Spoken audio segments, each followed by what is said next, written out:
Hi, I'm Phil Plait. I'm going to be doing a live hangout here in, well, it's not really a celebration, but at least to chat about the Russian space probe called Phobos-Grunt, which is going to re-enter, let's see, it's 9:52 Mountain Time, which is 16:52 UTC. So almost any time now. There's a revised re-entry window that starts in a few minutes. It goes for about an hour. We don't know when this thing is going to burn up in Earth's atmosphere, but it's going to be sometime soon. So I'm going to take questions in this stream, and I will hopefully be able to answer your questions, talk to you about what's going on. And although I don't have any video or anything like that, I thought it would be interesting to answer people's questions live. This is my first live hangout, so I'm not exactly sure what I'm doing. I'm just trying this out. Usually Fraser Kane is the one who runs these. I just sent him a note seeing if he'd want to come into this. Hopefully he will. In the meantime, I'm just going to plug in my earphones. Prepare for a loud crackle. There we go. All right, so first things first, Phobos-Grunt is a Russian space probe that was supposed to go to Mars, but there was a failure in the rocket booster, so it never got out of Earth's orbit. It's going to burn up in Earth's atmosphere. That is going to happen today. It's going to happen actually probably in the next couple of hours. Well, I should say certainly in the next couple of hours, probably in the next hour, maybe in the next half hour. You can see how, as you narrow that window of time, I use fuzzier and fuzzier adjectives. That's because it's very difficult to predict exactly when these things are going to burn up. Right now, it should be, let's see, it was just over Greece a few minutes ago, so it's probably heading over Asia right now. It's going to be over Kazakhstan, Mongolia, China, and then heading out over the Pacific Ocean. I have a window open, Good morning, and Phil. I will actually put this in the Google Plus stream. Here is a real-time map of the ground track of the spacecraft. And I'll just put that in there. N2yo.com is a satellite tracking website. The problem is whenever there's a reentry, like there was for the Upper Atmospheric Research Satellite last year, or ROSAT, which was also last year, they get overwhelmed. And so it can be very slow to respond. And in fact, they use Google Maps, and they plot the track of the satellite over the ground. And I'm looking at it, and I can see the ground tracks. Unfortunately, I don't see where the satellite is. So I think they're getting a little bit overwhelmed. The ground track is set. The Google Maps thing is set. That comes up very quickly, but it has to figure out where the satellite is, and that can be difficult. I've got it now. It's over Kazakhstan. There's a little red arrow. You know what I can do, and this is awesome if I can get this right. I can do screen sharing with you guys. All I have to do is find the right window. Hey, there's Emily. I was wondering how long it would take you to notice. Oh, you know what? I'm not hearing anything. I'm sorry, Emily. I don't know if you were talking or not. Hang on a sec. I've got some sort of audio. Wait a minute. Testing, Emily, testing. Can you hear me now? What hath Emily wrought? Yes, I can. Thank you so much for showing up here. You've been sitting there talking, and I haven't heard you, right? I realized you couldn't hear me, so I wasn't saying anything. Okay, my apologies. No worries. The computer was not set correctly, but it is now. Everybody, this is Emily Lakdawalla, my old friend, who is with the Planetary Society. She writes the Planetary Society blog, which is an ACES blog. It's awesome, and you should be reading it because she always has up-to-date information, mostly on, of course, solar system events, but she is totally an expert on what we're going to be seeing here, right? Right? Exactly? If you say so, Phil. Yeah. Unfortunately, we're not going to actually be seeing the satellite live. We don't know where this thing is going to be burning up. So we just don't know where it's going to be, and so you can't have camera set up or anything like that. Hopefully we'll be able to get enough information to tell you when it burns up. So for just a second before we go to Emily, let me screen share this map. There we go. So you can see, hopefully, are you seeing that, Emily? I am seeing it. Hopefully people in the chat room are seeing it. I'll just refresh that. And so what you're seeing here is a map, and there's Kazakhstan on the left, Russia mostly over the top center, and Mongolia on the right. You can see a yellow line. I can zoom in a little bit. Hopefully that'll help. And this is supposedly where the satellite is. I don't know exactly how accurate this is, but it should be pretty close. So in a few minutes, it's going to be heading out over the Pacific Ocean, where it'll be for quite some time, and hopefully it'll burn up over the Pacific. If not, we'll let you know. Okay, so I'll leave that up, and let's hear from Emily. What you got there, Emily? Well, of course, I don't have any more news than anybody else does. Probably, I think the most important thing for me to say right now is to be cautious about retweeting or having too much credence in any sightings that you may hear about, because just a month or two ago, when first URs and then ROSAT came down, there were lots of sightings reported all over the place, and when people started telling more details about the sightings, it became clear that they were talking about such things as Venus. So it's almost certainly not going to be true, especially if it comes down over the Pacific, that anybody's going to see anything. The other thing is that this thing flying in low over the Pacific and then crashing is eerily similar to the fate of Phobos-Grunt's predecessor, Mars 96, which did pretty much the same thing 15 years ago, although a little bit sooner after its launch. So, another sad day for Russia here, and especially for all the scientists and engineers who really did give their all to this mission. And I want to take a moment just to say I'm sorry, and hope you guys can do something more exciting soon with Mars. Right, and in fact, the Planetary Society has something on board, doesn't it? We do indeed. We have a small biomodule. It's about this big. It's called the Phobos Life Mission, the Living Interplanetary Flight Experiment. And the purpose of this was to send some dormant microorganisms to Phobos and back aboard the sample return capsule on Phobos-Grunt. The sample capsule, the life module, would have been opened at the end, and we would see if the creatures inside would have suffered any damage from the 2 years spent in space exposed to the space environment.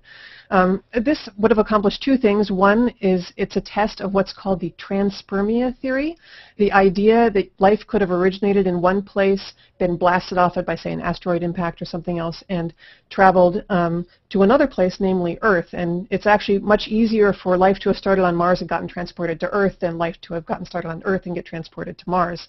So that's an interesting idea to check. The other reason that I think it's kind of important is because before we send people to Mars, we're going to want to have sent something there and back to begin to understand what might happen to the proteins and DNA and everything else that we think is kind of important inside our cells. Right. It's actually pretty amazing to think that something can actually go from another planet to Earth, because you expect, some in reentry and all that, it would be very difficult for this stuff to survive. But in fact, the idea of panspermia or transpermia, something may have evolved on Mars, for example. An asteroid impact hits the ground, launches rocks out into space, which then travel around the solar system and eventually hit Earth. Yeah, and it sounds like a crazy idea, and most people would think, don't the meteorites or whatever get too hot and it would kill the life? And no, as Phil will, I'm sure, tell you, meteorites, when they come from space, they're still quite cold. The heat does not penetrate inside the meteorite. What's actually a little bit harder for life to take is the shock, the incredible force of being blasted off in the first place and then landing in the second place. And actually, experimental meteorite scientist named Jay Malash has already done hypervelocity impact experiments where they put little life inside little pellets that they put in their huge NASA Ames vertical gun range and smashed into targets, and found that yes, indeed, life can survive that. Not us, humans can't survive that, but tiny little microorganism spores can. Right. I've actually been to that gun a couple of times filming documentaries, and it's pretty amazing. It's a really cool room. There's a little chamber with a huge barrel pointing right down into it, and they can shoot projectiles at different angles to represent different impact angles, basically. And it shoots them at several kilometers per second, which is faster than a rifle bullet. It's amazing, and when you see that footage, it's gorgeous. You get these beautiful plumes of material and everything. It's hard to imagine anything can survive that. So I've just seen a tweet from a user named PhD Reentry. I actually don't know who's behind this particular one, but they seem to be pretty reliable. And he says, China, South Korea, southern tip of Japan, Phobos-Grunt reentry imminent. Good time to look up over the next 20 minutes. Right. So if you're, let's see, I'm also following PhD _ reentry. Still on track. It just says reentry window. He's not giving a time, I don't see. Do you see No, that? and I don't think anybody can give a time, but I think that now is the time to start looking up and expecting to see something. And if it re-enters early, then somebody in Asia may see it, but if it re-enters late in its window, it's just going to be in the middle of the Pacific Ocean, and most likely nobody will ever see it or report it. Right, and here is, again, that map. So you can see that, you can't see my mouse, can you? Oh, my map is frozen. Dagnabbit. I was afraid of this if there's too much traffic. All right, I will have to refresh it. The page you're looking for is temporarily unavailable. Yeah. Of course it is. There's too much traffic on it. Okay, so it's loading now, and I will let it do so. But, there we go. So it's over China now. I hope y'all are seeing this map. Right now I'm seeing a map of the United States. Okay, it may be a little bit behind. This is interesting. I've never run a Hangout Live before, so I'm seeing a lot of interesting things. And let me refresh the chat room. If you're having a problem seeing things, if I say, hey, I am showing you a map now and you're not seeing it, please let me know in the chat room. And if you're in the chat room, please +1 this. If you're on Google Plus, so that I can know how many people are here. Right now we have 28 pluses, and 9 people have shared it, which is nice. Thank you. Oh, somebody else has another tracking site in the chat room. Ian Baker's posted one. It's lizard-tail.com. And if you go into the post that I have up for this Hangout, you'll see it. I was actually looking at that one yesterday. It seemed to be fairly good. Although the problem is with these, mind you, if you put a satellite in orbit and it's orbiting the Earth, you can describe that orbit using just a handful of parameters. How high up it is from, or how far it is from the center of the Earth, the tilt of the orbit, how elliptical it is, and a few other things. They're called orbital elements or orbital parameters. There are 7 of them. And if you know those, you can define the orbit. The problem is Phobos-Grunt is basically now in the Earth's atmosphere. It's feeling a force which is lowering the orbit. It's changing at least one of those parameters, if not 2 or 3, if I think about it. And so it's very difficult to predict exactly where it's going to be and exactly when it's going to be overhead. So these maps that we're getting, I don't know when the orbital elements were updated last. It could have been an hour ago, could have been 10 seconds ago. So we don't know how accurate they are. So bear that in mind. The track is likely to be reasonably accurate. The timing may be off by a few minutes in either direction, but I don't think they're going to be majorly off. Right. It's not like there's a wind blowing this thing. Of course, as it's coming in, it's still moving across. You know what I should do is probably go back to me, because I'm waving my hands and saying things. There we go. So as it's going around the Earth, the track it's going is going to stay the same, but it's going to get lower and lower and lower, and that's changing its velocity. And so that's changing the timing of the position over the ground. So what I'm showing you is a map of the Earth, which I can show you again. Boop. This is cool. I love this. And you can see now, hopefully if that's live, it looks like it is, it's over the tip of South Korea. It's going to be south of Japan, heading out over the Philippine Sea and then out over to the Pacific Ocean. I had somebody ask me, why do the maps always look like this? Why is the satellite path a curve like a sine wave? And I can zoom out and show you that a little bit here. Here's a map of the whole world. The purple line represents the day-night line. You can see in North America, South America, it's daylight for us. Over Europe, Asia, Australia, and most of Eastern Africa, let's see, going east, farther east, Alaska and some of the northern parts of Canada are still in darkness. Just off the west coast of South America, on the right of the map, you can see the little image of the sun. That shows you where the sun is shining directly down on the Earth. And so what we've done is we've taken a spherical map of the Earth and we sort of unpeeled it and made it a rectangle. And so as the satellite is going around in a circle, when you unpeel that, it turns into this sine wave. So it's not like it's going, bobbing up and down or anything like that. It's going in a straight line. It's just how the map works. It's the same sort of thing that makes Greenland up in the upper left look really huge, and in Antarctica down at the bottom look really huge as well. It's just a map distortion. It's not real. Okay, so if you're in southern Japan, in Kagoshima, Miyazaki, sorry. My daughter speaks Japanese. I do not. You should be able to see it, hopefully, it looks like to your southwest. If not, that's okay. But actually, if you are on this path, which is unlikely because it's over the Pacific now, real-time updates of seeing this thing. If you're sure you've seen it, if you know where your longitude and latitude is and where you're looking, those sorts of reports are important.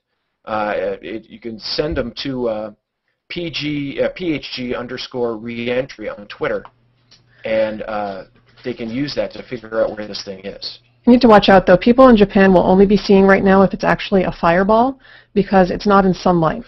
Excuse me, that is absolutely correct. It's not being lit up by the sun. That's something you have to remember, too. These satellites are only 100, 150, 200 kilometers above the Earth's surface. This one's actually lower than that right now. I have its altitude as 140 kilometers. So it's not up high enough to be out in direct sunlight. So it's in your shadow and you won't be able to see it. So I apologize for that. Emily is correct. And Phil, Twitter? Yes. Phil, I've got a different map I could show if I can successfully screen share that will show where people might be able to see it if it is in sunlight. Ooh, are you allowed to do that? I don't know. This one. Okay, can you see Look that? at that. I see it. All right. Can you see my mouse?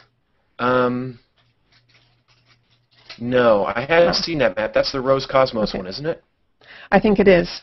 Well, anyway, if you can see the path that goes over the southern tip of Japan, you'll see that it's yellow right now, and you have to go all the way across the equator down well east of Australia before it gets to a couple of orange circled points, and that's where the spacecraft is in twilight, which is when it's dark on the ground, but the spacecraft is seeing light in space, and that's when it's most visible. So there's not very many people out there. So I don't think anybody will be seeing it right now unless it's actually actively burning up. Right. So but in a few minutes, it will be back in sunlight. It won't take too long. If you are in the Google Stream on my Hangout page, please let me know if you saw that, because I'm curious to see if other people other participants in the video part of the Hangout can actually do that, can share windows. That's cool. I saw it, so that's pretty neat. Here it is on my map. This is a live map, which I can't tell if it's live updating. How frustrating. It looks like it's stopped again. Oh, drat. I don't know if that's a server overload or if it's my throughput, but I will refresh the screen. Okay, okay, hang on. While I'm fiddling with it, I'll just put it back on me. I have to apologize for my rugrat interruptions this morning. Hi. Can you wave at the camera, guys? Yay.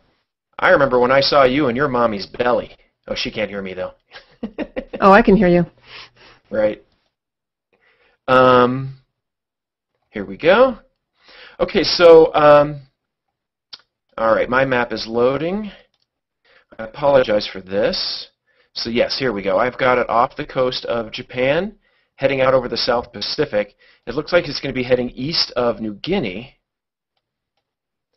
and it's going to be over the Pacific for a long time, for about the next half hour. So, and it's sort of the predicted reentry time is just sort of as the orbit is dropping, as this thing is getting pushed on by the Earth's atmosphere, the orbit is getting lower and lower, and it's getting through thicker and thicker air, which is lowering it faster and faster, and it's sort of a cascade effect, and then it burns up. There are a lot of predictions that you can do on this, and it depends on the shape of the spacecraft, the direction it's heading, how thick the Earth's air is. There are a lot of variables that go into this, and a lot of people who do space satellite predictions, observing, and all that have different models they use, but they all kind of tend to converge on a reentry point. And so I've been looking at some of these different models. They tend to have a sort of an average, a median point of reentry, and then a window on either side of it. It gets fuzzier before and after that. They are predicting roughly 1730 hours UTC, which is at 10:30 my time, which is in 15 minutes. So on average, these predictions are saying 15 more minutes before this thing burns up. If that is true, that means it's going to burn up somewhere over the Pacific Ocean. And that means, in the middle of the, well, not in the middle of the night, but towards dawn, it looks like, which means that we won't have any eyes on the ground to see this, and we probably won't have confirmation that it burned up for quite some time. it could be hours. With I mean, Emily, with URs and ROSAT, it took quite some time before we had confirmation that it was down. Yeah, because I think there was nothing that saw it come down that was not highly classified, and I don't think anybody ever actually reported anything official for either of those two. I think that they were just given as windows. But speaking of windows, I just saw something interesting on Twitter that U.S. Stratcom and Roscosmos both have predicted windows for when the spacecraft is going to come down, and the two windows do not overlap. They are two different sets of times. Stratcom says noon to 12:45 Eastern Time. Roscosmos says 12:50 to 1:30 Eastern Time, which is kind of interesting. I'm probably going to have to go back off air in order to be a mom this morning. And I suspect that we probably aren't going to get confirmation. I would be very surprised if somebody actually saw something and was able to report it. So I'll certainly be keeping my eyes peeled on Twitter, and I'll report anything that looks reliable. But other than that, it's just going to be a waiting game until somebody who's willing to admit some capability actually reports something about it re-entering. Right. Well, I appreciate you coming in, especially at the last second. I know I just kind of said, hey, come on over. So it's great that you did this, and it's a testament to how cool this technology is that we can do that now. It's amazing. Yeah. Okay, guys, say bye-bye. Bye-bye. Bye. Thanks, Emily. Okay, so I see what Emily is talking about, and let me open that window back up that I just had. Oh, it's on Twitter. Here we go.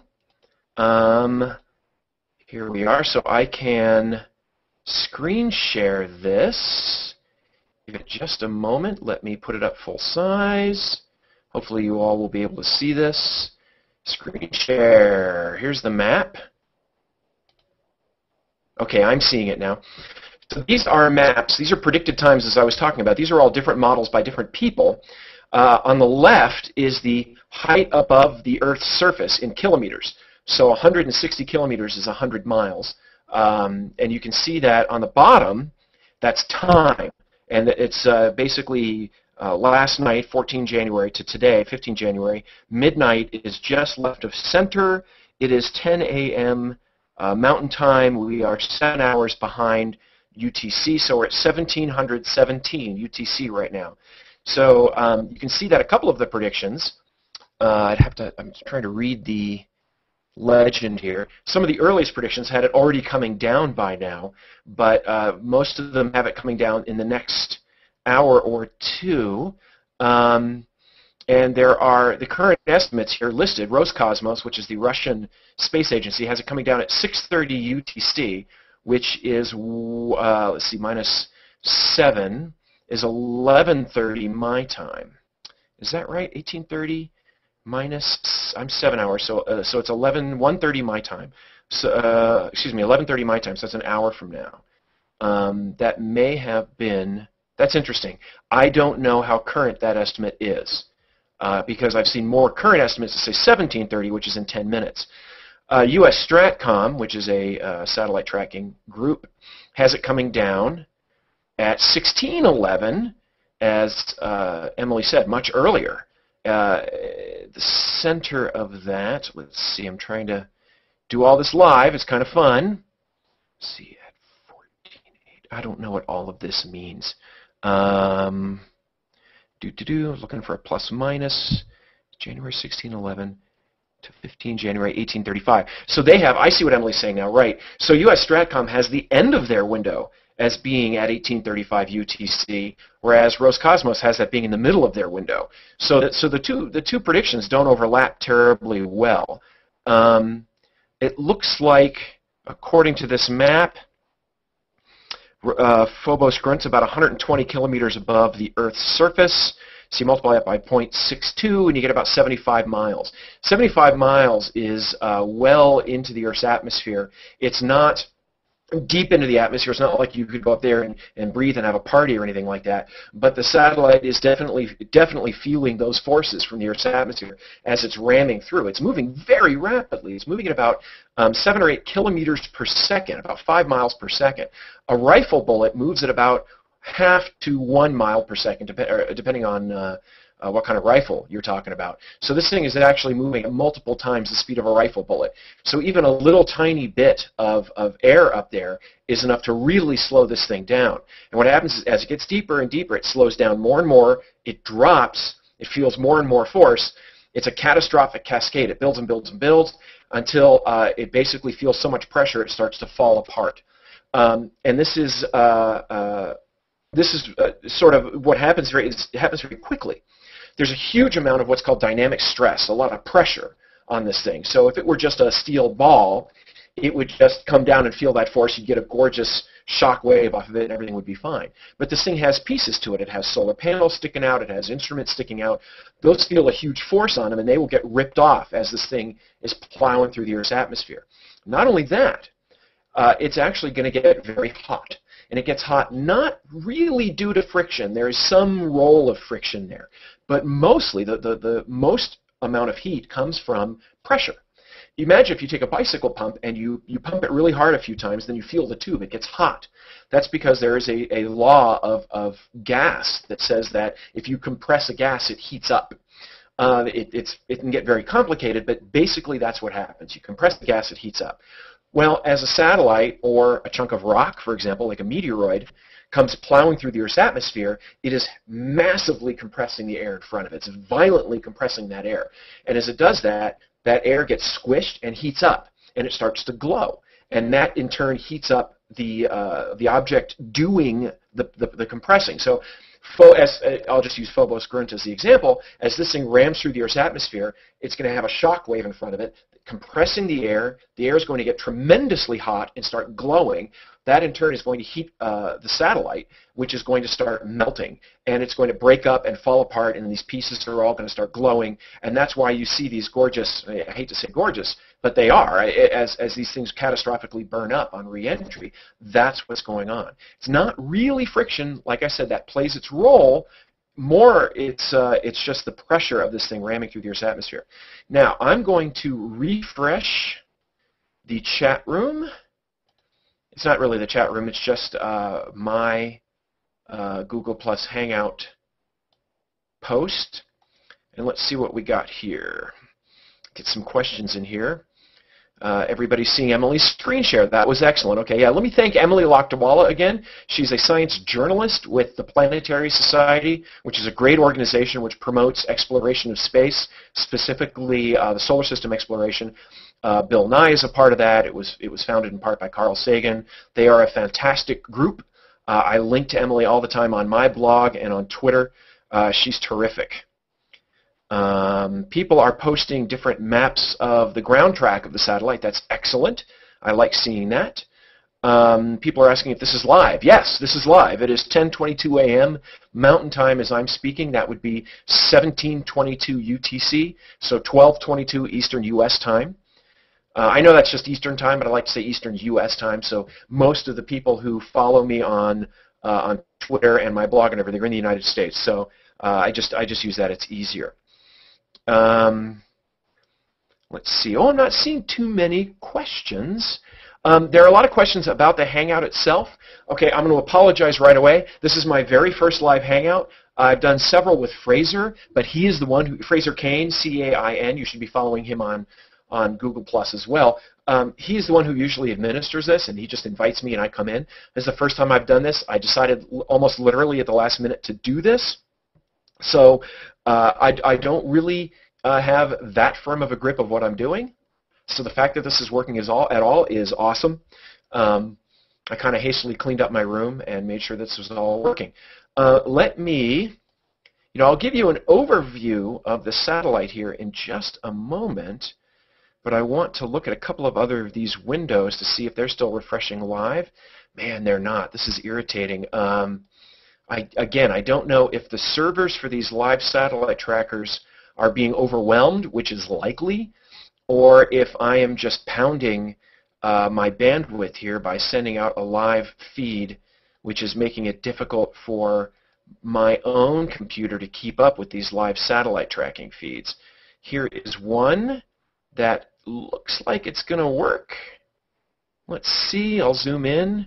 The best way to tell if these things are live is to zoom in on the satellite, and if you see it moving across the Earth, then there you go. Yes, so I've got it. Let me screen share this with y'all. Boom. Hopefully you can see that. That is satflare.com. If you go there, you can find the link to Phobos-Grunt, and you can click on it. So right now what we're seeing is it's centered. The map is centered on the satellite, a little icon of it. You can see it's off the northeast coast of Australia. Actually, interestingly, folks, it looks like it's probably too far for people in eastern Australia to be able to see it. But it may already be... No, I see. It's about to enter a sunrise, what they call orbital sunrise, where the satellite is actually passing over the dark side of the Earth into the lit side of the Earth. It'll be there in just a moment. Let me look at my other map and see what it's telling me. Oh, it's not on here yet. Okay, I'm still doing this all live. And so if I sound like I'm babbling, it's because I'm just trying to fill up audio space while I'm clicking around on various maps.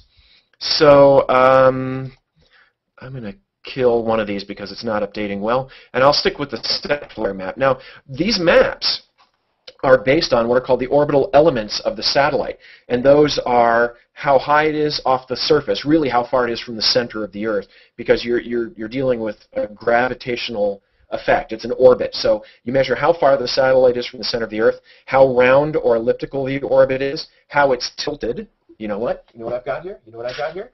I've got my, squishy Earth ball of science. Let me, screen share. There we go.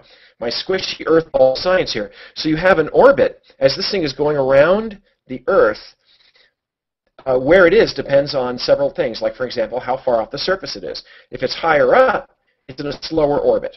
If it's closer in, it's in a faster orbit. It's tilted. It depends on how it's tilted. It depends on the direction of that tilt. It can be tilted this way, or it might be tilted this way. It also depends on a lot of other things. There are 7 different parameters, 7 different mathematical characteristics you need to know to be able to know where this thing is.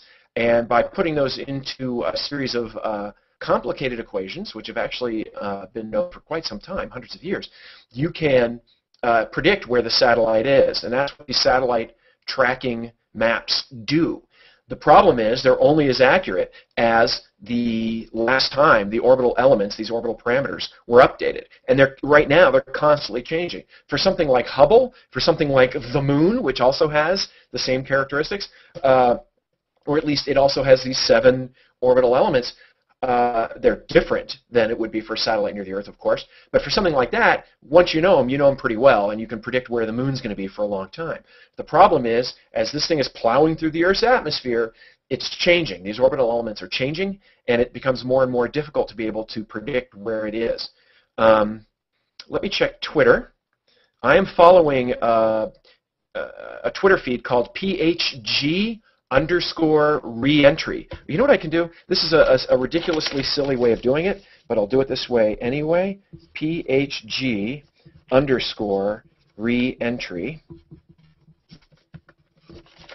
I'll hold this up to the camera. If you're looking to see this, go on Twitter. And if you go to twitter.com/PHG_reentry, you can follow them. And I don't know who is doing this. Emily mentioned it as well. She doesn't know either. It's somebody who seems to be in the know because they are following this very carefully. And let's see what they are saying. Visible pass due over Vanuatu. That was 6 minutes ago. They've just posted a picture. Here's an excellent picture. Let me put this up live, and then I'll describe it, assuming that once it's up live, I can understand what I'm talking about here. Here it is.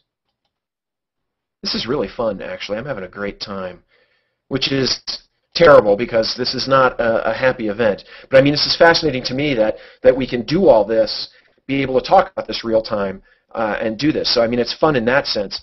I'll get to the satellite again, its mission, in just a moment. If you look on this map of the Earth, several different passes of the satellite are listed here. It looks like a sine wave that's being repeated over and over again. The most current one is the one that just took it over eastern Australia. Fortunately, there are two of them. And I don't understand. Emily's back. Yes, I'm back. Hang on just a sec, Emily. Can you see this map? Do you know which one is the current map? It looks like the one all the way on the right. Yes, because it says 1726, and that's now. So the track that went just over, there it is, I got it. Southern Japan, over the Pacific, and it's going right off the map right now at minus 30 degrees southern latitude. That's the current map. And I'm looking at it, so that one's coming here. So it's going to peak at about minus 55 degrees latitude and then come over southern South America. But we are right now, 1730 is the time of predicted reentry for some of these models. So at, basically any minute, it may not be for an hour, it may be any minute, this thing could burn up. We just don't know. Let me put Emily back on. There she is. Hi. Hello, Ms. Lakdawalla. Thank you for coming back. What's up? Hello. The kids are watching Sleeping Beauty. That's what's up. I should, since this thing is coming down, when it does come down, it's going to be early along one of those tracks because air resistance is going to, keep it from being quite as level. Of course, it's going to come more steeply downward. So if we do finally know a reentry time, you can look at this track and maybe plot back several minutes in order to figure out approximately where it came down. Okay, somebody just tweeted that Interfax, which is a Russian news agency, has a news article up that says that the Federal Space Agency, the Russian Space Agency, predicts that it's going to fall into the Atlantic Ocean at 22:04 GMT, which is much, much later than what I've been hearing. 22:04 Moscow time. 2015 GMT, they're saying, which is 2015 UTC -7. So that's 1:15 Mountain Time. That's 2 hours, 2.5 hours from now, which is much, much, much later than what U.S. Stratcom is saying. And I'm just poking around here. Have you heard anything new about that, Emily? No, I haven't, and of course time zones make it rather difficult. I do see a lot of people tweeting about the difference between Roscosmos and Stratcom's predictions. Are you familiar with Stratcom? Well, that's Strategic Command. Is it? Okay, so that's, yeah. But I mean, are they, what am I trying to say? I mean, this is U.S. Strategic Command. This is the U.S. government's official, hey, we're tracking everything's bigger than a baseball up in space. I mean, are you familiar with how they're tracking it or anything like that, how they're doing this? No, I don't know how they're doing it, but I'm pretty sure that they are the source for all of the official orbits that are given to these satellites that anybody's tracking in space. So if I trust anybody, I trust them. One of the things that may be different is that they could be predicting it coming down on different orbits. It'll most likely come down near perigee on whichever one of its orbits it does come down. So if it misses it on perigee one time, it might make it almost all the way around. So it's not like it's a perfect Gaussian distribution of what time it may come down. There might be a double peak in there.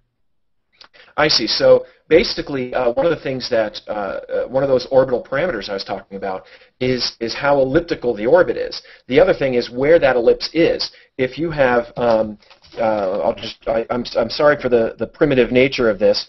If you have, that's a terrible drawing. Let me try that again. It's hard actually to draw an elliptical orbit correctly. But I'll draw it like this. See if you can see that. The Earth is the dot, and an elliptical orbit there. This spot right here is where it's closest to the Earth. That's called perigee. This other part up here is where it's called apogee. Satellites tend to fall, as Emily points out, when they're at perigee, when they're closest to the Earth. That makes sense because that's when they're passing through the thickest part of the Earth's atmosphere.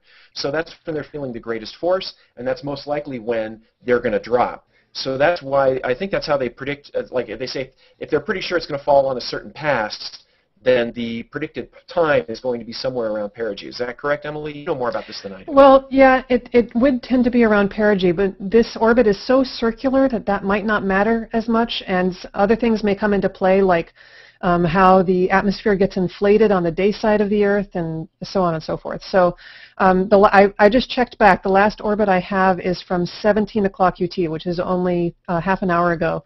And that one was 118 by 130 kilometers. So there's only that 10-kilometer difference is significant, but it's not significant enough to make it very clear where on its orbit it's going to come down.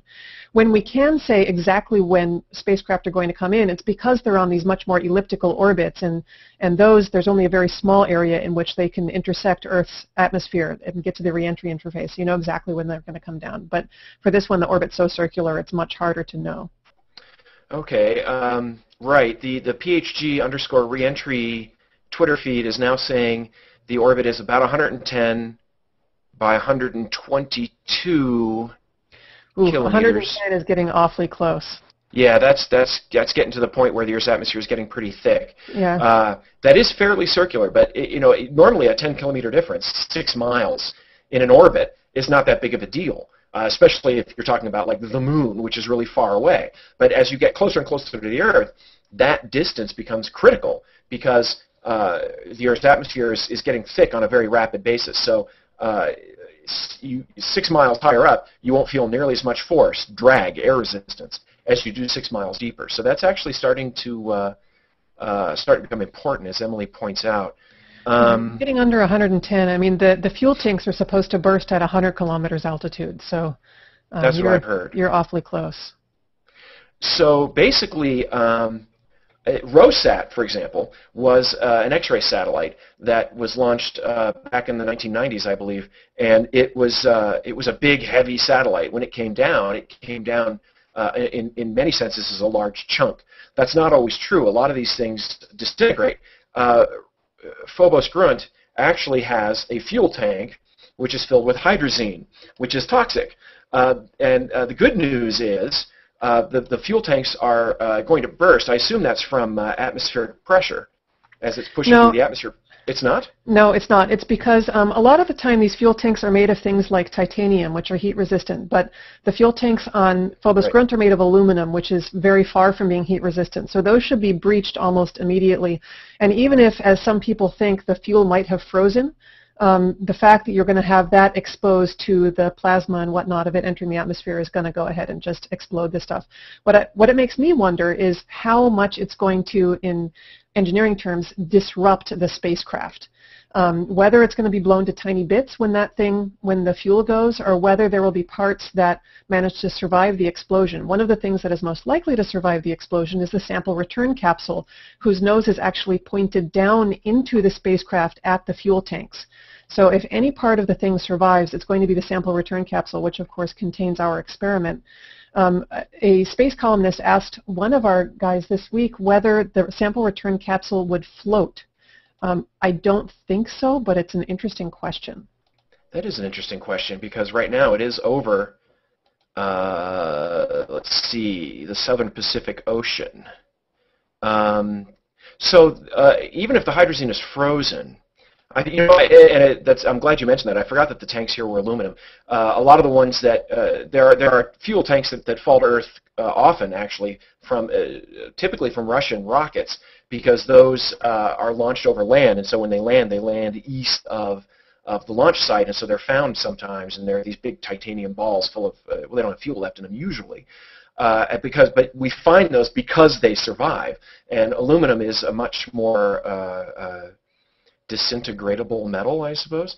As that melts and burns up, will the fuel detonate, or will it? Is there any idea about that, Emily? Do you know? Yeah, it's going to detonate. Wow. Sure. And I can see it's heading for Chile right now. Because remember, the reason that they use hydrazine is because hydrazine acts as its own oxidant. It doesn't need a separate oxidant. So once you get the stuff hot enough, it's going to go.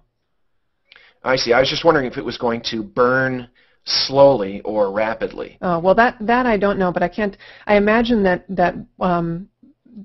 the spacecraft is going to start being torn apart at this point, and so it's not going to take much to expose a lot of that to air at the same time. Of course, now we are getting into the area of major arm-wavy speculation going on. Yeah, I'm not an engineer, I'm a geologist. So yeah, this gets pretty complicated, especially it depends a lot on the configuration of the spacecraft. Like I said earlier, I guess you weren't here for this, Emily. If you're talking about something that's a ball and it's symmetric and dense, it just comes in. But if it's something that's long and fragile, it falls apart. And you can see there was a Soyuz rocket booster that burned up a few weeks ago. And as that thing was tumbling end over end, pieces of it were falling off. And you could see it look like a shower of sparks.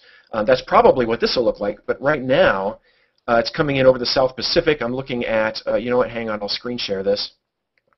Here we go. There we go. It's a little fuzzy. There we go. You can see it's heading towards southern South America right now, but it is in the daylit side of the Earth. So you won't be able to see the satellite again, as Emily pointed out earlier, if you're on this path, unless it burns up.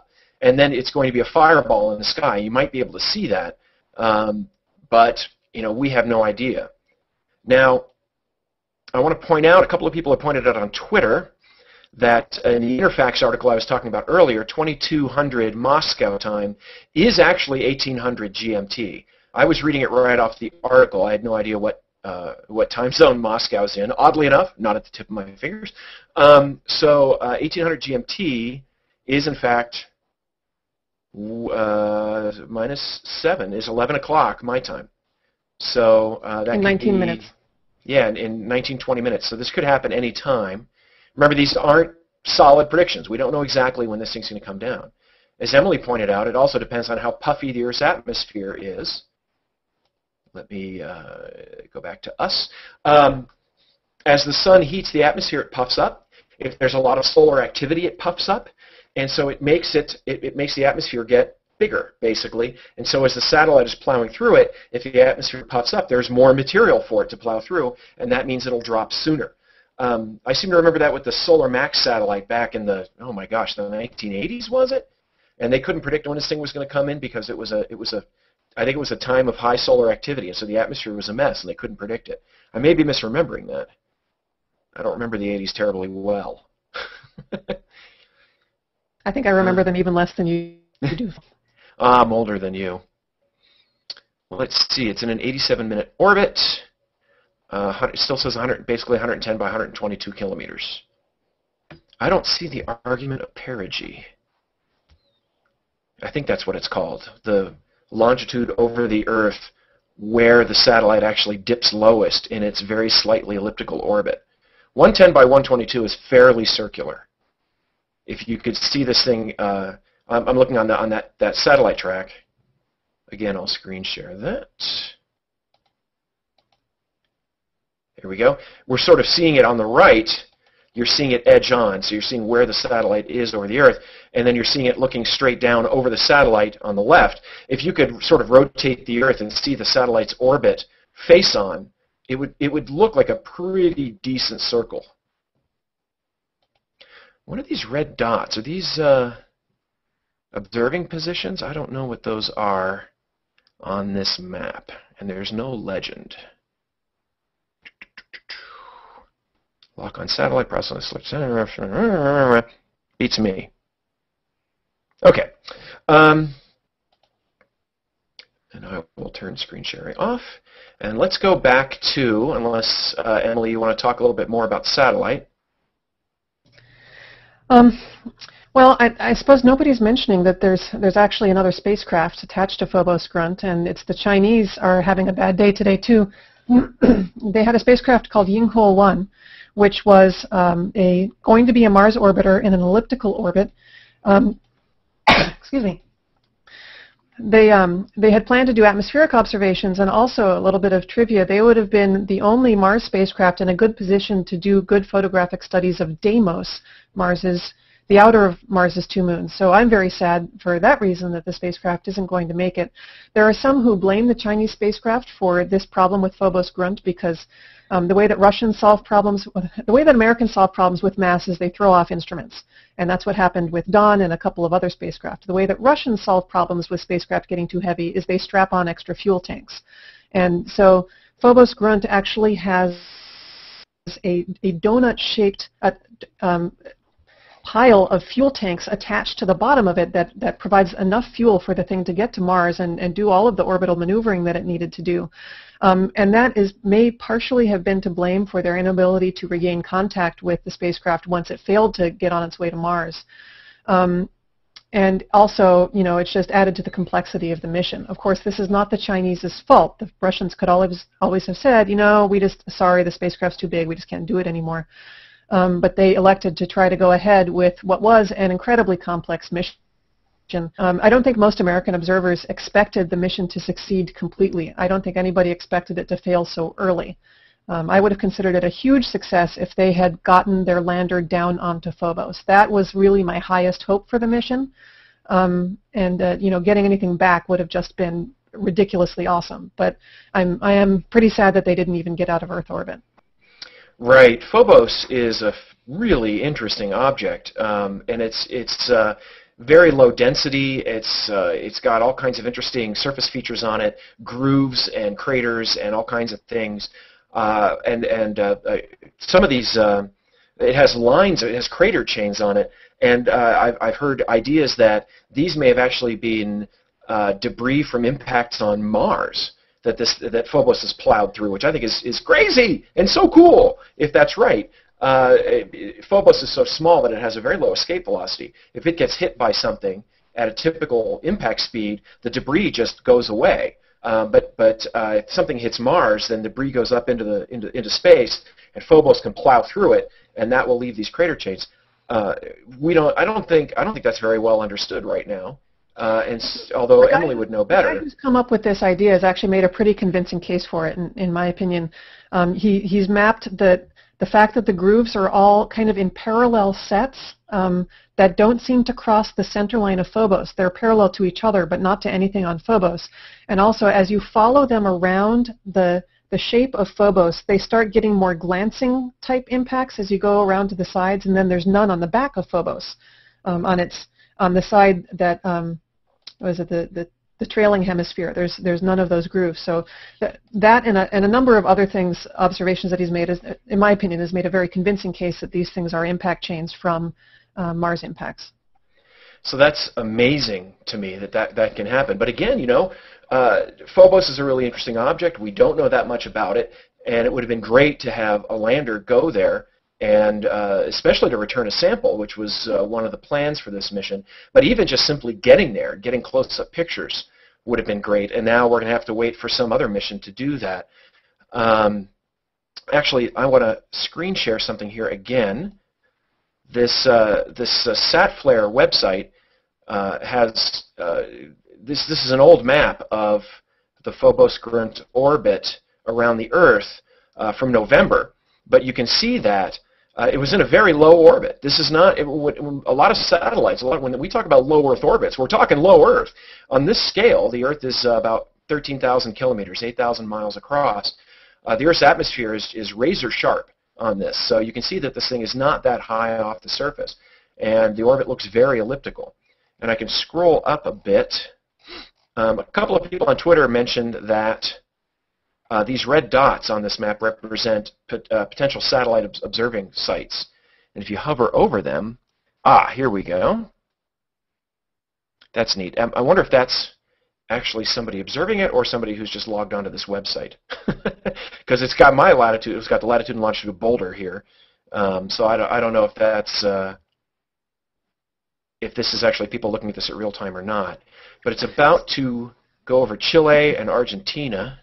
So I just want to point out that according to Stratcom's predictions, it should be down.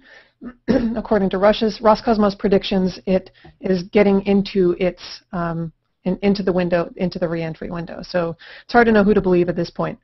But it may well be down by now, in which case, farewell, Phobos-Grunt. It's too bad that you didn't get to do your mission. I think it might not be a bad idea, Phil, to talk a little bit about the missions that are succeeding, maybe?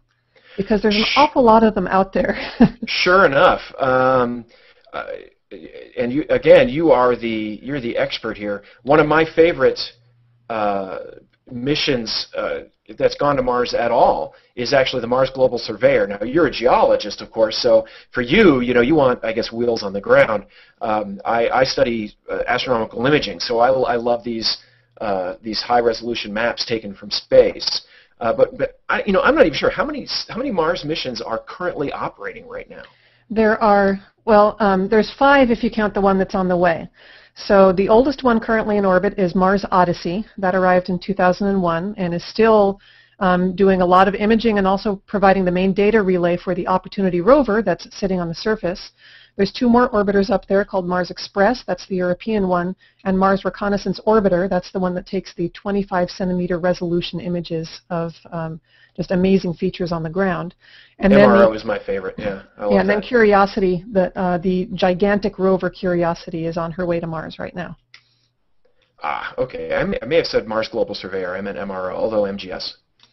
MGS was wonderful. And MGS really did, it revolutionized the view of Mars because the resolution that it had was so far better than what we had from Viking. It managed to get images down to 2 and 3 meters across. But Mars Reconnaissance Orbiter can achieve resolutions of 25 centimeters, which of course is high enough resolution to actually spot spacecraft on the ground. It routinely images Opportunity wherever it is on Mars. And it has also, yes, that big. And it they also can't see me here. This is a ruler. This is about 30 centimeters. So if this were a circle sitting on the surface of Mars, Mars Reconnaissance Orbiter would be able to see it. Yeah. Not necessarily resolve it, but if it were high enough contrast against its background, you'd be able to spot that. Yeah, it gets complicated, but yeah. Right. And Mars Reconnaissance Orbiter has also actually imaged spacecraft on their way down to a Mars landing. It did that with Phoenix, which was just unbelievable. Curiosity will have a much larger parachute than Phoenix did, so that one should be even more amazing if they can achieve it. They don't want to promise anything, but they're certainly going to try. And I think that will immediately become one of the classics of space imaging if they manage to achieve it. Right. So that Phoenix picture, I think I chose it as my picture of the year a couple of years ago when that was taken because it was so amazing that we're sending probes to Mars is amazing enough, but the fact that an existing probe was able to point and be at the right place at the right time. Remember, it's orbiting the planet, and to be at the right place at the right time to be able to successfully see that as it's coming down, and you can actually see the parachute, you can see the lander, and you could even just see the lines, the shroud lines that were connecting the two. It was incredible. So if Phobos-Grunt is still up there, it's going over southern South America right now. Of all the Mars missions that are actually at Mars, the only one that's in a good position to study Phobos is Mars Express.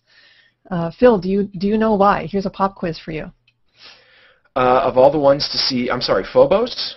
Of all the spacecraft that are at Mars right now, the only one that can really do a good job studying Phobos is Mars Express. Why is that? Boy, you know what? You got me on that. I would have to assume it has to do with the way the orbits line up. That's true. The other 2 orbiting spacecraft are in very low altitude circular orbits, and so they always pass between Phobos and Mars, and because Phobos, like nearly every other moon in the solar system, is tidally locked to its planet, it only ever shows one face to the surface of Mars, just like our moon does. So Odyssey and Mars Reconnaissance Orbiter can only see the Mars-facing hemisphere of Phobos. They never see the other side.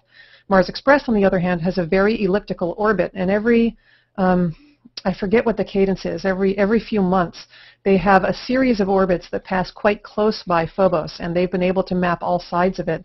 They actually adjusted their orbit specifically to do studies of Phobos in preparation for Phobos-Grunt's landing. And even though Phobos-Grunt is not going to get there, the work that ESA has been doing on Phobos is unmatchable by any other spacecraft that's either there or is currently planned. Emily, sorry, I'm going to interrupt you here. PHG_reentry is on Twitter is saying, retweeting Tim Merman SR, U.S. Stratcom claiming Phobos-Grunt already re-entered and crashed in Pacific in last few minutes. This is unconfirmed by Roscosmos. So the U.S. Strategic Command is saying that Phobos-Grunt has re-entered, but the Russian Space Agency has not confirmed that yet. The 2 different groups have not been agreeing on some of this information, so I don't know exactly what's going on. If I had to put a $100 bill on one of these groups, I would say it would be U.S. Stratcom, because they seem to be at the top of their game with figuring this stuff out. I think but we will know very soon. I think it's worth pointing out that one of the reasons that Roscosmos is having had problems with this mission is because they had no tracking assets in this part of the world, whereas evidently U.S. Stratcom does. So I would certainly trust them. And I'll also point out that this last line for and where it crashed for Phobos-Grunt, if this does turn out to be true, is very similar to where Mars 96 came down. And there was actually a bunch of controversy over that because the Russians said it landed harmlessly in the Pacific Ocean, and the Chileans said, no, as a matter of fact, we have some pieces of your spacecraft that crashed on us. So, yikes. Yeah. Okay. I am going to retweet what PHG Reentry did right there. So PHG Reentry is also asking people in southern Spain to keep their eyes open because, let me zoom out on this map a little bit so I can see what's going on. It's going to pass over Western Africa and southern Spain. And tell you what, let me screen share this again. Share selected window. So you should be seeing that. I'll zoom in. And, okay, hang on, I'll zoom out. Okay, I'll tell you what, let me use the, something's freaking out here on my machine. Drat! Okay, here we go. Nope.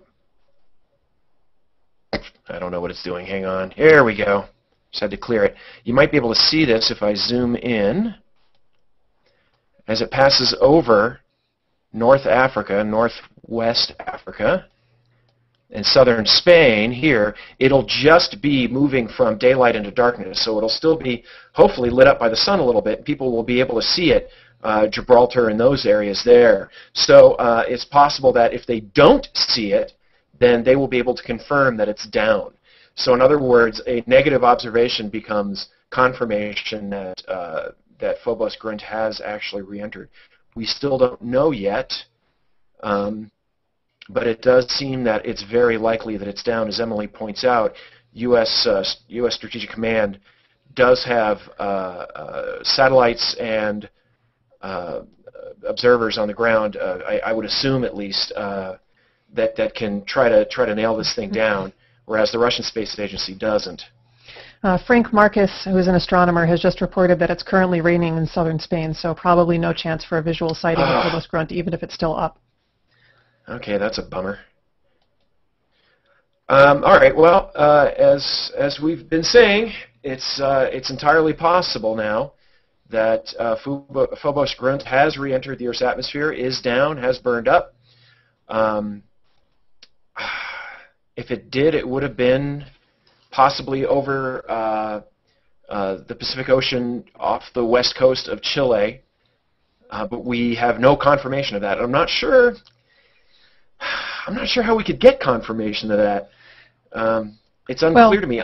It'd be Stratcom, and actually, yeah. We had with the one where we did have a confirmation was actually not with a spacecraft, but was with the asteroid that entered over Sudan. What year was that, Phil? It was that was 2008 TC3.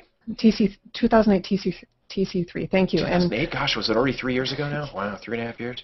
So anyway, there were some thermal images that showed the fireball over the atmosphere in the Sudan, and then later on it turned out that there were a whole lot of closed-circuit cameras that actually captured it there. Now there's no cameras like that in the southern Pacific, but if we have the same kind of asset available that could produce that thermal imaging that showed the fireball, then it's possible we could see it. We did not get that for either URs or ROSAT, so I can't say that I'm very sanguine about it showing up for this one, but I would tend to trust Stratcom. I would trust what they would say unless evidence came otherwise. I agree, and it's funny you would bring this up because that's actually where I was going. The only thing I could think of, we have satellites that are observing the Earth all the time.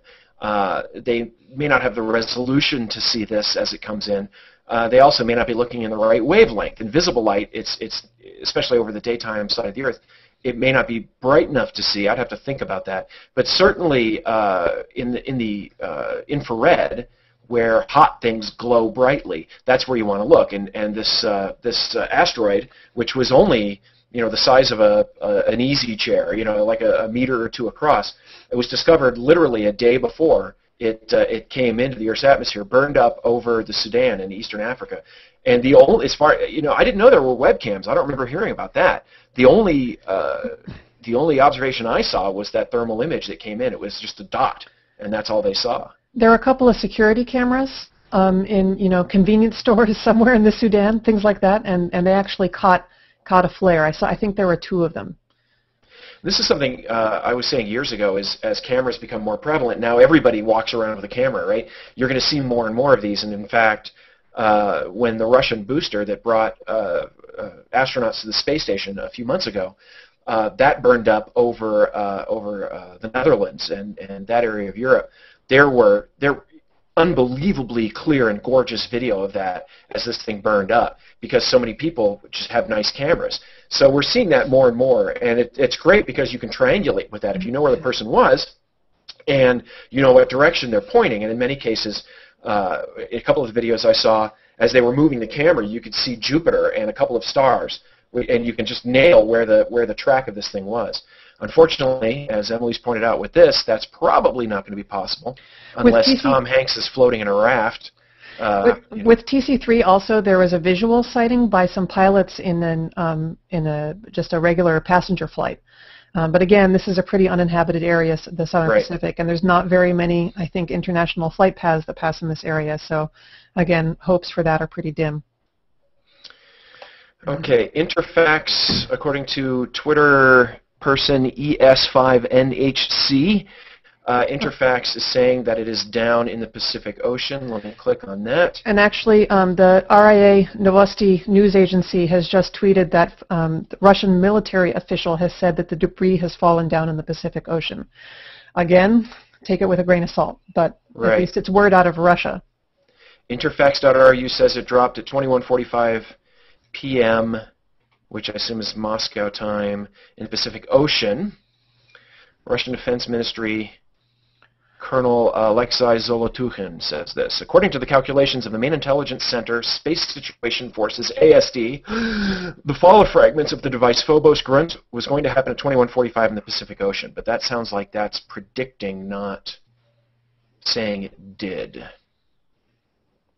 Let me go back in the Twitter feed a little bit, see if anybody's saying anything else. I don't see anything new.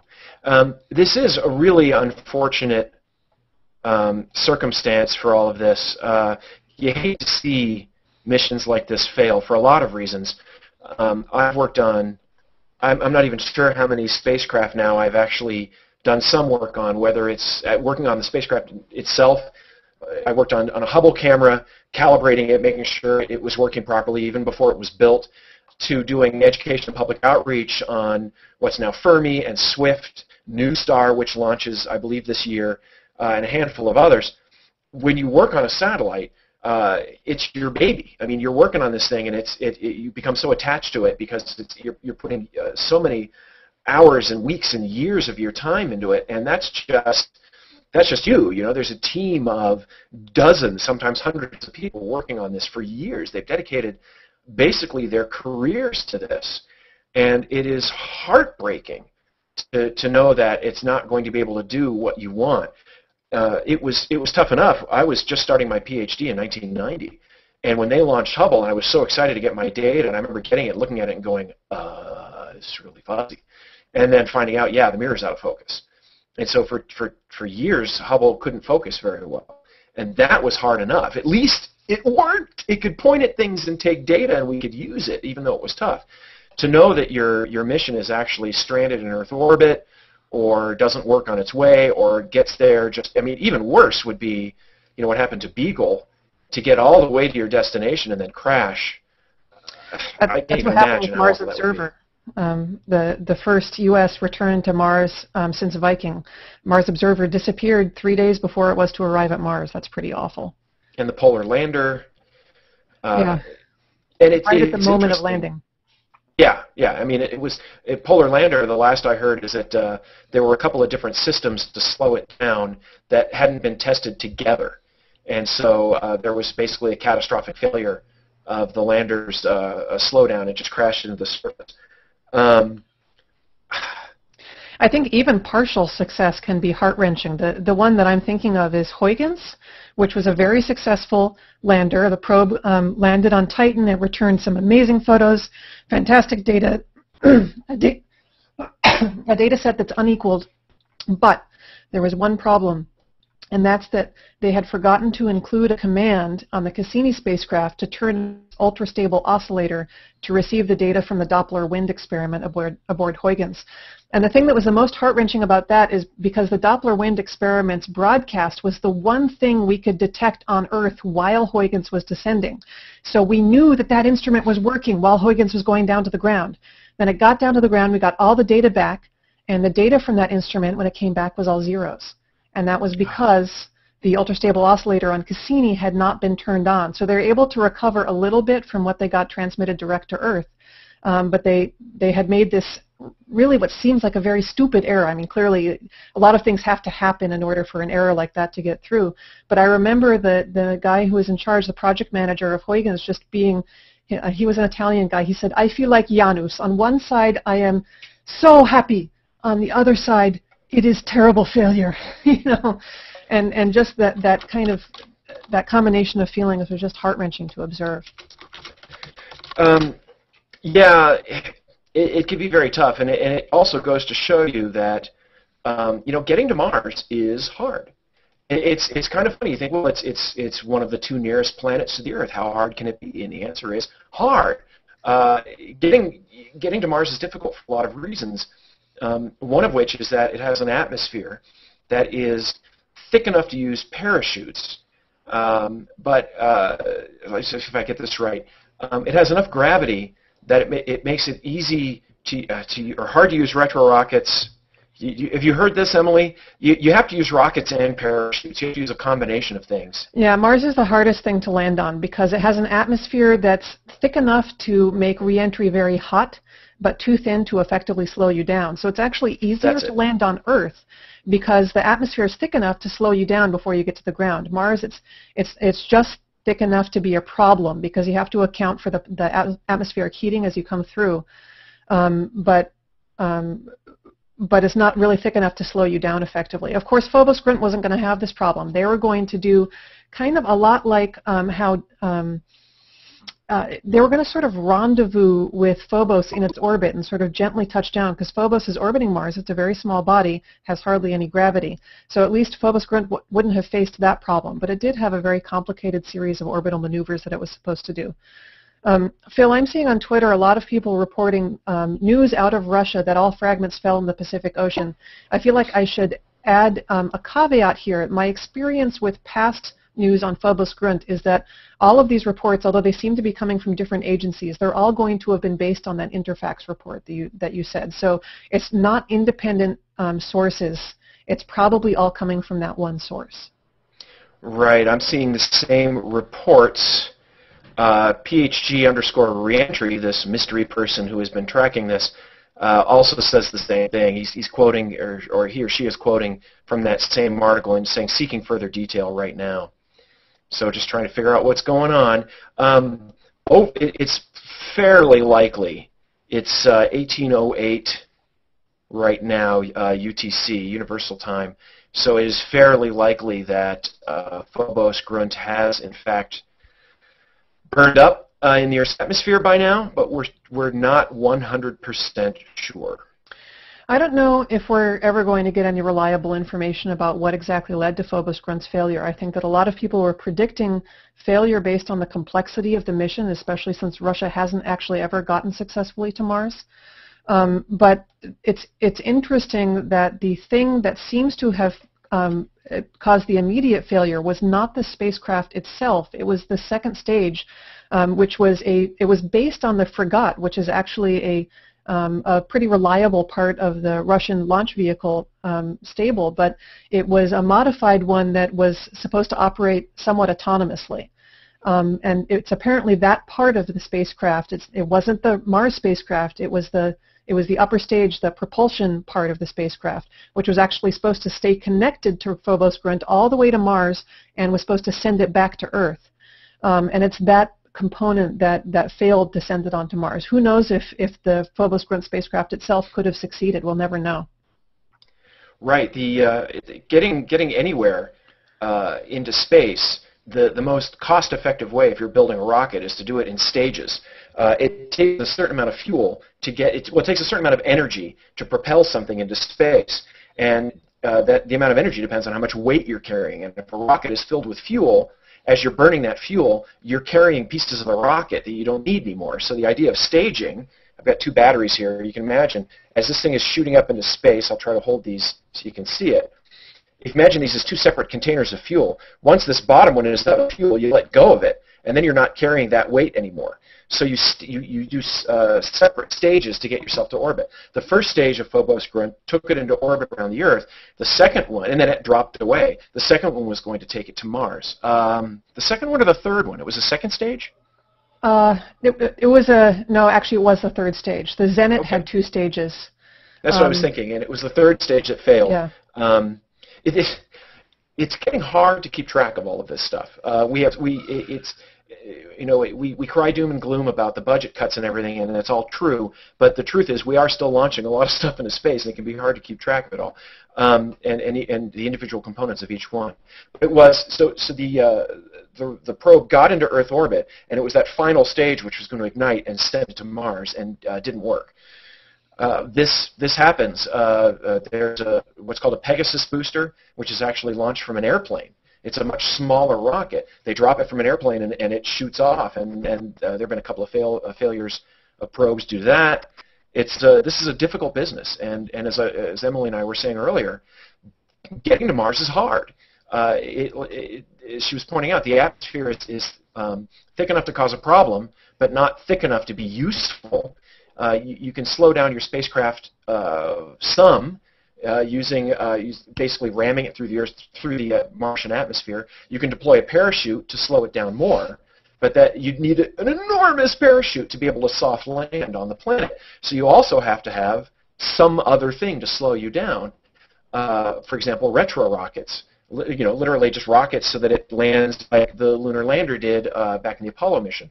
Or in the case of the rovers, it had bouncy balls, airbags. And so they would bounce. Did Spirit and Opportunity use those? Sojourner did, right?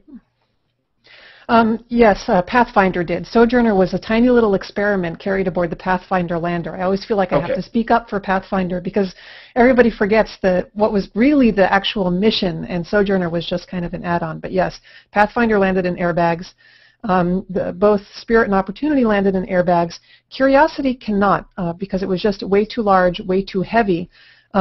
And the main thing is that, remember that Spirit and Opportunity were kind of origami folded inside this tiny tetrahedron inside the airbags.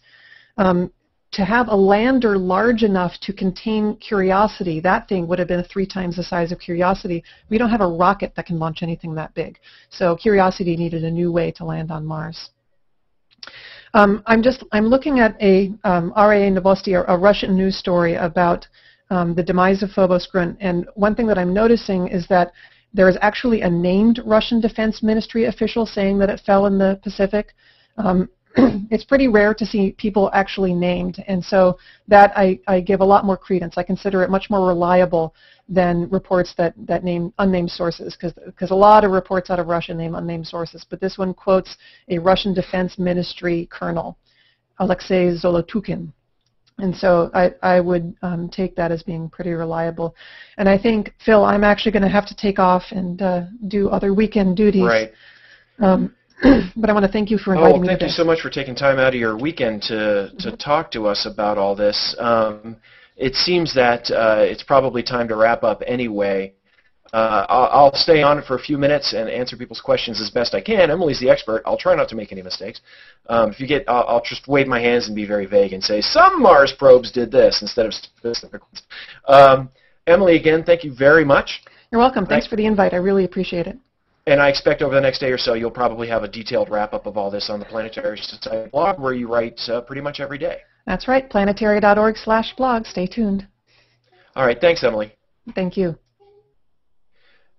That was very, very kind of her to take time out. She's a relatively new mom and a very busy journalist. And she's also, if you read, planetary.org, if you go to the Planetary Society blog, she is just an amazing source of information on solar system missions. Whenever I hear something, rumors or whatever is going on about solar system missions, her blog is essentially one of the very first places I go. All right, there's nothing new on Twitter. Let me look at the Google Plus. I keep saying room. It's not really a chat room. It's the page where the Hangout is. You scroll down. Let's see. There's all kinds of jokes being made about dolphins leaving the Earth. I was expecting that, actually. So long, and thanks for all the fish. Yeah, there are people who are reporting that it is down, but again, and it says confirmed, but it's like, yeah, but the confirmation is unconfirmed. It's hard to know if that's really true. Let me see. Let's see, Emily is now doing a little bit of tweeting. RAA Science and Phobos-Grunt falls down into the Pacific at 1250 kilometers west of Wellington. Russian Space Surveillance Service. Wellington. Wellington, New Zealand? That would be east, not west, wouldn't it? Maybe I've got that wrong. Also says Interfax reports impact at 12:45 Eastern Standard Time, which would have been 17:45 UTC.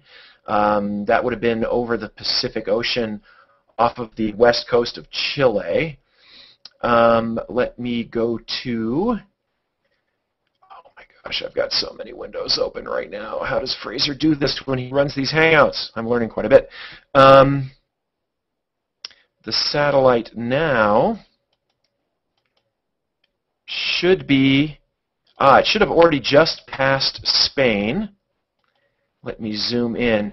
Now, if it were still orbiting, it's hard to know exactly where it will be, but let me screen share this. I have a live map from satflare.com. Let's see, can you see? Yeah, you should be able to see that now. It would be passing over, let me zoom out a little bit. That's just to the east of Spain, heading for Italy. If Phobos-Grunt is still in orbit, this is where it would be, more or less, somewhere over, somewhere east of the Iberian Peninsula, over the Mediterranean. But we're getting enough reports here that it seems likely that it is down over the southern Pacific close to half an hour ago. I want to wrap this up, but as always, it's difficult to do that without confirmation. The problem is we don't know, and we may not get confirmation for hours. As Emily pointed out while we were talking earlier, Emily Lakdawalla from the Planetary Society, it didn't happen over land where people could see it and confirm it burning up, and so it's very difficult to confirm that it's down. A lot of the assets, as Emily called them, I love that, it's spy talk, right? She means satellites that are looking down at the Earth. A lot of these are classified. We don't know necessarily what the government has orbiting the Earth looking down, and they're not all that keen to say, yes, we confirm the satellite at exactly this position at this time, because that gives the bad guys information about the kind of material we have in space. So we don't want to do that. So they don't necessarily release that information. ES5NHC on Twitter, who has been very helpful, thank you very much for all this, says the island of Wellington. I don't even know what that is. Let's see. I click on that, and I wait, and I wait, and I wait, and it is, let's see. So this is RIA Novosti, Russian news service, RIA Novosti. Doomed Russian Phobos-Grunt Mars probe has crashed in the Pacific Ocean. As Emily pointed out, they named the Russian Defense Ministry official Alexei Zolotukhin, added the fragments fell 1,250 kilometers to the west of the island of Wellington. Just reading this very quickly. It launched on November 9th. It got into orbit around the Earth, and where it got stuck, the booster that was going to take it to Mars failed to ignite.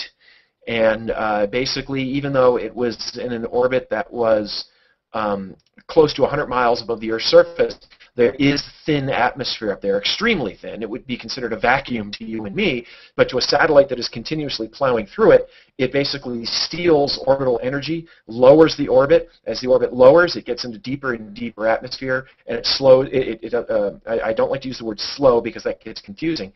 It lowers the orbit more and more, and then it gets into thicker atmosphere, and it's a positive feedback effect until it basically burns up in the Earth's atmosphere. It's unknown exactly where it went down. We'll know hopefully in the next day or two.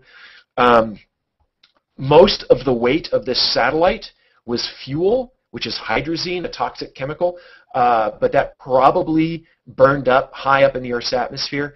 It was contained, as Emily was telling us earlier, it was contained in an aluminum fuel tank. Aluminum actually melts at a fairly low temperature, so as the fuel tank would have ruptured and burned up, the fuel inside of it would have burned up as well, and that would have been a spectacular thing to see, but I don't know if anybody saw it. Hopefully in the next couple of hours, maybe we'll get some reports. Maybe some people in Chile might have seen it.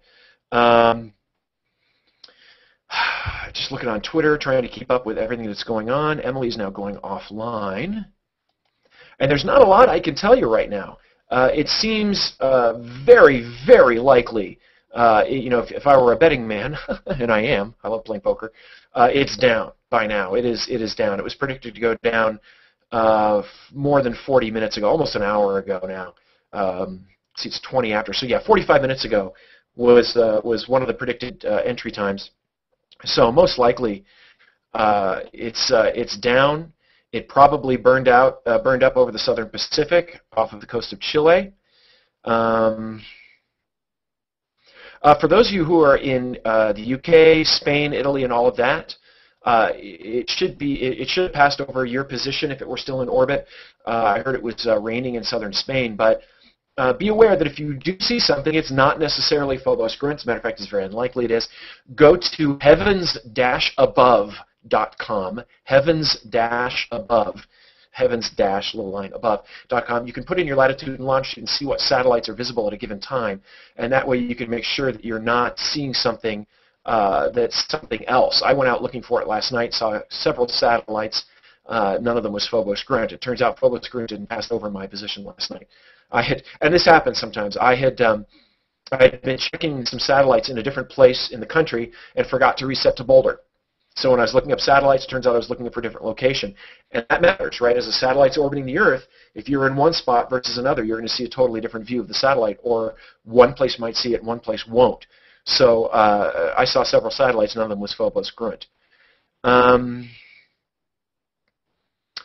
Okay, yeah, I'm just seeing a lot of rumors right now. I don't know what else to tell you. We've talked about the mission.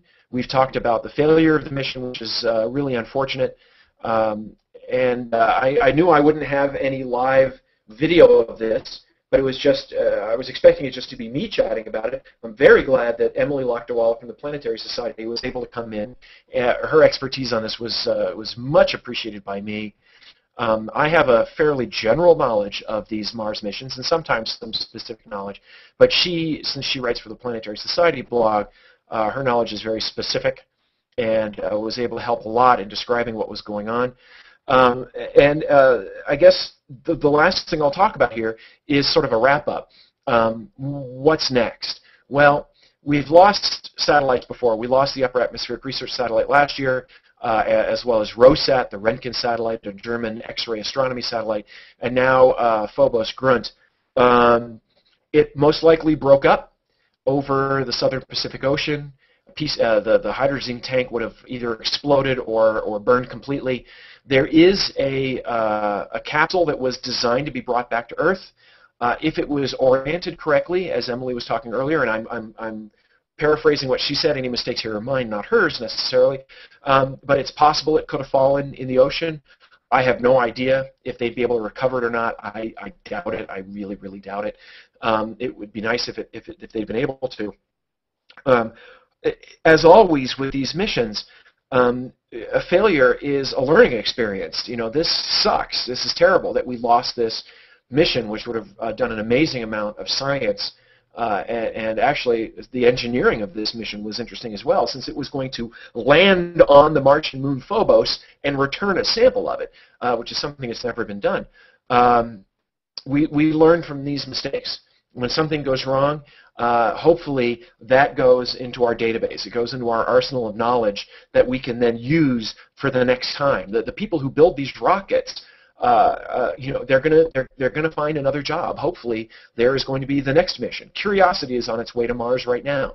This is a huge lander. It's the size of a golf cart. This is enormous. It's going to land on Mars. It's a rover. It's going to go around. It's the most sophisticated thing that's ever been sent to Mars. It's basically a mobile laboratory that's going to move around and take samples of the surface there. It's amazing. And who knows? Maybe something from this failure will be applicable to that. Maybe there will be some other mission in the future, and they'll say, you know, there was that third stage failure on Phobos-Grunt, and we need to avoid that. The Mars Polar Lander, the European Beagle, the Mars Odyssey, which Emily mentioned. All of these failures are learning experiences. The Hubble mirror that wasn't ground correctly. All of these things, you know, there are mistakes that are made. And you have to remember that these can be catastrophic mistakes. That happens. But most of the time, mistakes that are made in these missions are minor, and it's an inconvenience. You might lose a detector, but the mission itself is a success, or it might just be something even more minor than that. Occasionally, it results in a catastrophic failure like this one. Hopefully, what this means is that the next time we do it, that mistake won't be made. There will be mistakes made. We will lose more missions. Some of these missions will be made. As we put more and more people into space, mistakes will be made, and people will die. That is the cost of exploration. We explored this planet. People died exploring Antarctica. People have died exploring the Arctic, exploring everywhere on this planet. That's what happens. But you know, people know the risks when they go into this. And you know, hopefully it's just a machine and not a person, but that will happen. The thing to do is not to stick our heads in the sand. It is not to say, oh, this is too dangerous, let's just stay here and not worry about exploring that universe out there. We need to explore the universe out there. It's human nature, in my opinion, to do that. It's also it's important to do it for our own benefit. We have asteroids out there that can hit the Earth. If we don't go out there and explore and figure out how to prevent these things from hitting us, we could go the way of the dinosaurs. So at least in our own motivated self-interest, this is the thing to do. But in fact, that's sort of a bottom line effort. I think that one of the things that makes us human is this desire to learn. And this desire to see what's over the next hill, what's around that corner, and to ask that next question. One of my favorite quotes of all time. It choked me up. But it's absolutely true, and it comes to mind every time we lose Probe and when we lost Challenger and Columbia and other missions. And that is, ships are safe in the harbor, but that's not what ships are for. And with that, I will leave you all. Thank you all for joining this live hangout. This was my very first one. I think it was a pretty big success. A lot of fun, so to speak. I mean, this was not a great event to have to start with, but it was interesting to run this and to get Emily involved. That was fantastic, and all of you guys out there as well. If this works correctly, I'll be able to put this whole thing on YouTube. It's like, I don't even know how long I've been on now, about an hour and a half. I'll edit it down a little bit, but I'll put this up on YouTube pretty soon, and you'll be able to watch it. And I'm seeing more rumors coming in. I won't bother with those as far as this thing coming down. And there'll be a blog post up about this. So go to, you can follow me on Twitter. I'm Bad Astronomer. On Google Plus, if you're watching this, Phil Plait, P-L-A-I-T. You can find me there. Fraser Kane, my partner in crime with UniverseToday.com. That's Fraser, Fraser, Cain, Cain. Circle him. We do weekly astronomy wrap-ups on Thursdays. By Thursday, we should know a lot more. We'll have information about that. And we're also doing live telescope shows on Google Plus Hangouts. And finally, you can find me at batastronomy.com, where I blog for Discover Magazine, and I will be writing about this very soon. Again, thank you everyone for joining me, and I will see you next time. Good day.